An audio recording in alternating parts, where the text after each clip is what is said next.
Lembaga Survei Indonesia merilis tingkat elektabilitas calon gubernur Jawa Tengah hasil survei yang dilakukan pada 21 hingga 26 Juni, hasilnya cukup mencengangkan, di mana nama Ketua Umum Partai Solidaritas Indonesia, Kaisang Pangarep, berada di posisi teratas, mengalahkan elektabilitas Kapolda Jateng, Irjen Ahmad Lutfi yang pada survei sebelumnya yang dilakukan Kanigoro Network berada di posisi teratas.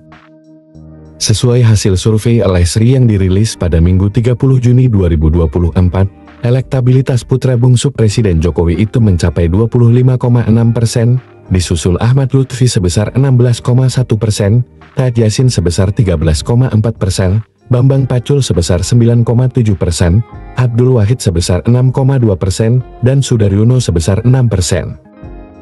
Kaisang juga unggul di basis PDIP dengan elektabilitas 23,3%. Kaisang juga unggul di basis Partai Gerindra, PKS, PAN, Partai Demokrat, PSI, hingga Partai Nasdem.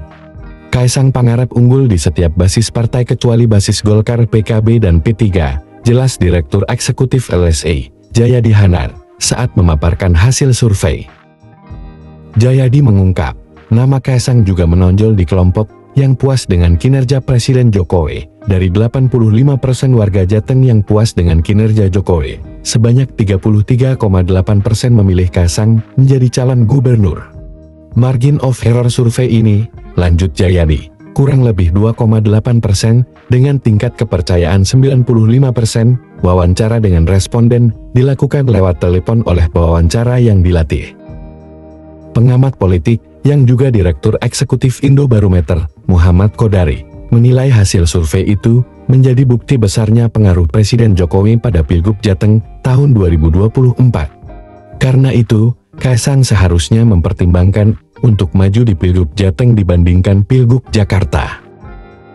Kaisang Pangarep punya peluang di Pilgub Jateng. Kalau pertarungan di Pilgub Jakarta lebih berat karena ada Anies Baswedan yang sekelas capres dan petahana. Kalau di Pilgub Jakarta, Kaisang diibaratkan masuk ke kolam hiu, sementara di Jateng, Kaisang Pangarep yang jadi hiunya, ujar Kodari. Menanggapi hasil survei tersebut, Ketua DPP Partai Demokrasi Indonesia Perjuangan PDIP, Said Abdullah, mengatakan survei LSI sebenarnya juga menyatakan bahwa masyarakat Jawa Tengah masih banyak yang belum menentukan pilihan.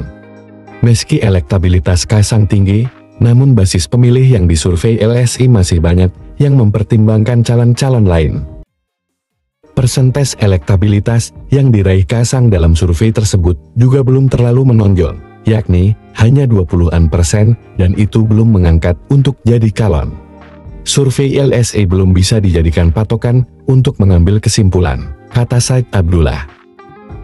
Ketua DPP Partai Solidaritas Indonesia, Sheryl Tanzil, mengatakan tingginya elektabilitas Kaisang di Pilgub Jateng bukan hal yang terjadi tiba-tiba. Menurutnya, selain karena Kaisang memang merupakan warga asli Jateng, warga provinsi itu juga dapat menilai sepak terjang Kaisang dalam dunia politik yang memiliki jiwa pemimpin yang baik.